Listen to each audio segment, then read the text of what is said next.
is we have a very simple potentiometer circuit. I'm using a shorter wire because we don't have much space here. Okay? So here we have this resistance wire that is 0.3 mm thick, okay, and I'm going to connect it up to my battery source. Okay, now just for illustration sake, right, I'm going to show you here the voltage across this potentiometer wire. Okay, voltage across the potentiometer wire is about 1.4 volts.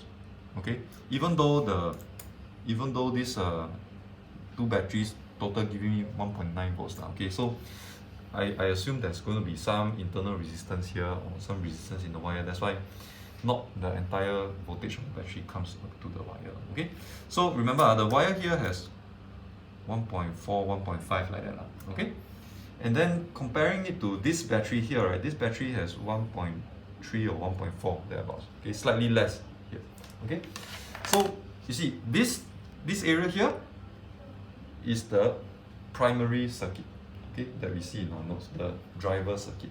And then this extra piece here with the galvanometer here shows is the secondary circuit. Okay, so now what I'm going to do is I'm going to take this jockey, right, and I'm going to slide it across.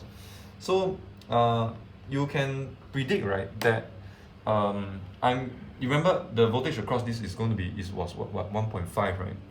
So if I put it all the way at the end, this thing, the primary V out is going to be larger than the secondary V out, and so it's going to push it. So we're going to have some current, right? So you see the current goes one direction, it deflected to the left. You see? Yeah, deflected to the left. Now if I put it too much this way, it will deflect to the right. Right? So as I slide it to somewhere here, you see, decreases, and then 0 at this point, right? And if I slide it more, then it goes to this side, right? So this is exactly what I was telling you. The two voltages, one from the primary and one from the secondary, they are fighting each other, and then depending on where you attach this, that will adjust the V out on the primary side. And so at one point, the two V out will match.